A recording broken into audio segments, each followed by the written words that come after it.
Hello বন্ধুরা, আমি শুভ্র নীল একটা বিশেষ কারণে এই ভিডিওটা বানাতে বসা।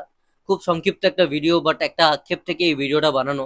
দেখো, আমরা জানি যে কি চলছে দুই দেশে। এরকম টানা এরকম ভাবে রিপ্লাই ভিডিও একে অপরকে দেওয়া, এ ওকে দিচ্ছে, তারপর ও ওকে রিপ্লাই দিচ্ছে। এরকম জিনিস এর আগে ঘটেছে কিনা খুব কম, আমার মনে নেই এর আগে ঝামেলা হয়েছে। আমাদের ইন্ডিয়ার ভেতর ইউটিউবার্স হয়েছে, বাইরে হয়েছে হিরো ভার্সেস ইউটিউবার্স হয়েছে, অনেক কিছু হয়েছে। বাংলাদেশের ভেতরেও দেখেছি, কিন্তু এরকম আমি এর আগে অন্তত আমি যতদিন ভিডিও বানাচ্ছি, মানে সিনেমা নিয়ে বলছি না, আমি যতদিন আমার এইখানে ইউটিউব কেরিয়ার আর কি, সেই কদিনের মধ্যে আমি এরকম দেখিনি। তো এই জিনিসটা টানা চলছে, চলুক, কোনো অসুবিধা নেই। অনেক কন্টেন্ট ক্রিয়েটার ছোটখাটো আমি দেখছি উঠে আসছে, এই ট্রেন্ডিং যেহেতু টপিক, এতে নিয়ে কথা বলে তাদের ভালো হচ্ছে। ট্রেন্ড চলছে, বিষয়টা ভালো আলোচনা চলছে। কোথাও না কোথাও এটাই তুফানের হাইপ উঠতে আমার মনে হয় সাহায্যই করছে। যারা দেখছেও না তারা অ্যাটলিস্ট জানতে পারছে, যারা জানতো না যে তুফান বলে একটা ছবি এসছে। সব ভালো, ওকে ফাইন, কিন্তু কোনো অসুবিধা নেই। সমস্যাটা হচ্ছে যে কারণে আমার ভিডিওটা বানানো, আমি কিছুদিন যাবত কয়েকটা হাতে গোনা ভিডিও বানিয়েছি শাকিব খানকে নিয়ে। এবং তোমরা যদি গিয়ে আমার ভিডিও চেক করো, আমি কিন্তু কোনো রকম নেগেটিভিটি করিনি। আমি তুফানের যখন টিজার এসেছিল আমার ভালো লেগেছিল, জানিয়েছি। আমি তুফান ছবিটা আমার দেখে ভালো লেগেছে, সেটা আমার রিভিউ গিয়ে দেখতে পারো। হ্যাঁ, দু একটা জিনিস যেটা আমার মনে হচ্ছে সেটা আমি বলেছি।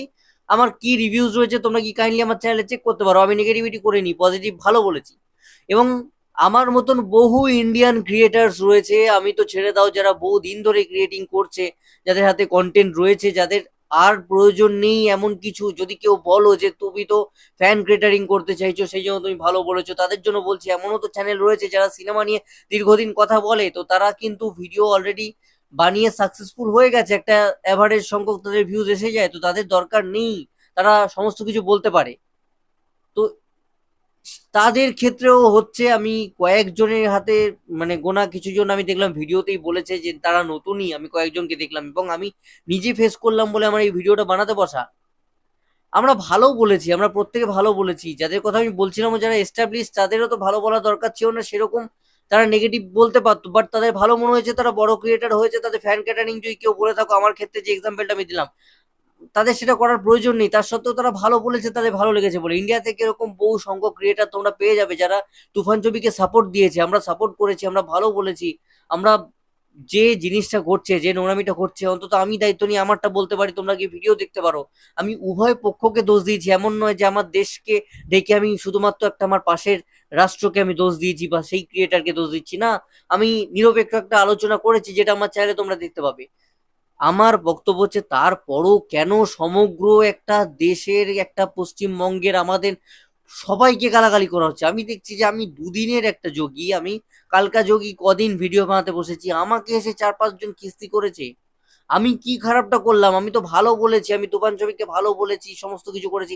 আরে ভাই, যাদের ওপর রাগ আছে তারা নিজেদের মধ্যে নিজেরা করছে, কন্ট্রোভার্সি করছে, তাদের কমেন্টে গিয়ে বলো, তাদের সঙ্গে যা ইচ্ছে করো। আমি তো কিছু করিনি, বা আমার মতন তো অনেকেই রয়েছে যারা তো কিছু করেনি। আমাদের উপর রাগটা তোমাদের কিসের? আমরা তো কোনো ক্ষতি করছি না, আমরা পজিটিভ জিনিস বলছি, আমরা সারাদিনে ভিডিও বানিয়ে চলেছি তুফান নিয়ে, এমনটাও নয়। একটা পর একটা বক্তব্য রাখছি, ঢুকে পড়ছি আননেসেসারি দুটো ইউটিউবারের মধ্যে, যাদের মধ্যে ঝামেলা, তাও নয়। এরকম প্রচুর ক্রিয়েটার পাবে যারা আননেসেসারি না গলাচ্ছেই না, তারা ভালোভাবে জাস্ট কেমন লেগেছে ছবি নিয়ে কথা বলেছে, কি পাবলিক রিয়াকশন হয়তো কেউ নিয়েছে গিয়ে, অথবা কারোর জেনুইন জিনিসপত্র যা লজিক দিয়ে কেউ থামাবার চেষ্টা করেছে, কেউ সপক্ষে বিপক্ষে এই কন্ট্রোভার্সির কথাবার্তা বলেছে। তাহলে আমাদের গোটা ওয়েস্ট বেঙ্গলের সব ইউটিউবারের দোষ কোথায়? এই 2-3 জন তোমাদের যাদের ওপর রাগ, তার জন্য পুরো রাগটা আমাদের ওপর কেন বার করছো?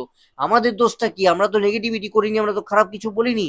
আমাদের স্টাররা, আমাদের অভিনেতা অভিনেত্রীদের কি দোষ আছে? আমি দেখছি আজকাল, আমি অভিনেত্রীদের পোস্ট, অভিনেতাদের পোস্টে গিয়ে দেখছি যারা একটু ভালো, সেখানে গিয়ে তাদেরকে গালাগালি করা হচ্ছে।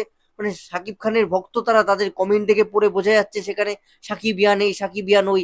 তারা কি গালাগালি করছে কেন? এটা এটা এই হ্যাট্রেটটা কেন? মানে আমরা কে বলেছি খারাপ? আমাদের কোনো অভিনেতা অভিনেত্রী খারাপ বলেছে তুফানকে? বরং আমার চ্যানেলে পাবে বনি কৌশানি প্রমোট করছে, বহু লোক প্রমোট করছে ছবিটাকে। আমি ভালো বলেছি, আমার মতন প্রচুর অসংখ্য ক্রিয়েটার রয়েছে ইন্ডিয়ার এই পশ্চিমবাংলার যারা তুফান ছবিকে ভালো বলেছে। আমাদের ইন্ডিয়ার হিন্দিতে অনেক ক্রিয়েটার রয়েছে যারা ছবিটা দেখেনি, ট্রেলার টিজার দেখেছে, তারা কিন্তু পজিটিভ রিভিউজ দিয়েছে, ভালো কথা বলেছে তুফান ছবিকে নিয়ে। তাহলে কয়েকজনের জন্য, তাদের কন্ট্রোভার্সির জন্য একটা গোটা দেশের ওপর রাগ এসে কেন পড়বে? এটা একটু ভেবে দেখো তোমরা, এটা একটু ভেবে দেখার আমার মনে হয় সময় এসছে, এবং এই জিনিসগুলো থামানোর সময় এসছে। খুব বাড়াবাড়ি পর্যায়ে চলে যাচ্ছে এটা।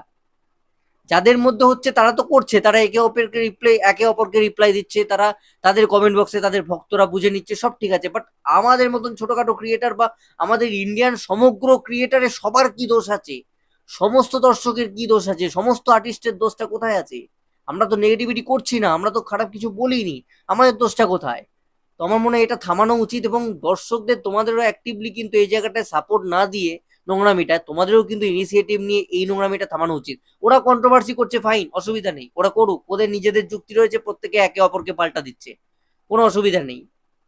কিন্তু আমরা কেন ভাই, আমাদের মতন ছোটখাটো ক্রিয়েটাররা বাদ বাকিরাই বা কেন? এইটা বন্ধ হওয়া উচিত।